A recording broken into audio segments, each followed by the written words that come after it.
بسم اللہ الرحمن الرحیم الحمد للہ والصلاة والسلام علی سیدنا رسول اللہ صلی اللہ علیہ وسلم۔ ناظرین اکرام، السلام علیکم ورحمۃ اللہ وبرکاتہ۔ آج بدھ کا دن ہے اور 2 ہفتے پہلے اس سے متعلق آپ کے سامنے ایک ویڈیو پیش کی گئی تھی کہ انشاءاللہ ہفتے میں ہر بدھ کو آپ کے سامنے کوئی نہ کوئی قرآنی یا نبوی دعا پیش کی جائے گی، جس کے ذریعے سے ہم اپنے رب سے، اللہ رب العزت سے مانگیں گے اور دعا کریں گے۔ گزشتہ 2 ہفتے کسی وجہ سے ویڈیو نہیں اپلوڈ ہو سکی۔ انشاءاللہ یہ سلسلہ اب کنٹینیو رہے گا اور مسلسل چلتا رہے گا۔ آج ہم جو دعا سیکھیں گے وہ قرآن مجید میں بھی ہے اور اس کا ذکر حضور اکرم صلی اللہ علیہ وسلم کی احادیث میں بھی ملتا ہے۔ گویا قرآنی دعا بھی ہے، نبوی دعا بھی۔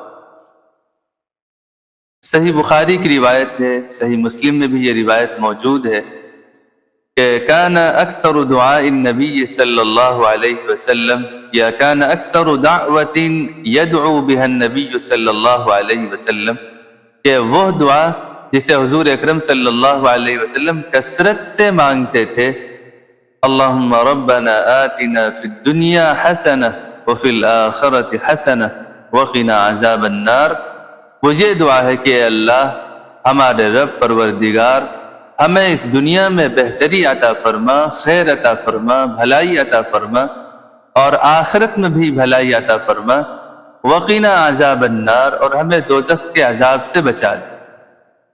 بہت چھوٹی سی دعا ہے، لیکن اس کے معنی پر ہم غور کریں، اس کی جامعیت پر غور کریں، اللہ رب العزت نے کس قدر میننگ فل دعا سکھائی ہے، تو ہمیں اس کو مانگنے کا اور جذبہ پیدا ہوگا اور ہمیں احساس ہوگا کہ کیوں اللہ کے نبی صلی اللہ علیہ وسلم اتنی زیادہ کثرت سے اس دعا کو مانگتے تھے۔ اس چھوٹی سی دعا کے اندر اس دنیا کے اندر بھی بھلائی اور خیر مانگنے کا طریقہ سکھایا گیا اور آخرت میں بھی بھلائی اور خیر مانگنے کا طریقہ سکھایا گیا۔ گویا یہ ہمیں بتایا گیا ہے کہ اے ہمارے پروردگار، یہ دنیا ہو یا آخرت ہو، ہم ہر جگہ تیری طرف سے بھلائی اور خیر کے محتاج اور اس کے بھکاری بن کے آئے ہیں، اس لیے ہم بھی اپنی زندگی میں اس دعا کی پابندی کریں۔ اللہ خیر، السلام علیکم۔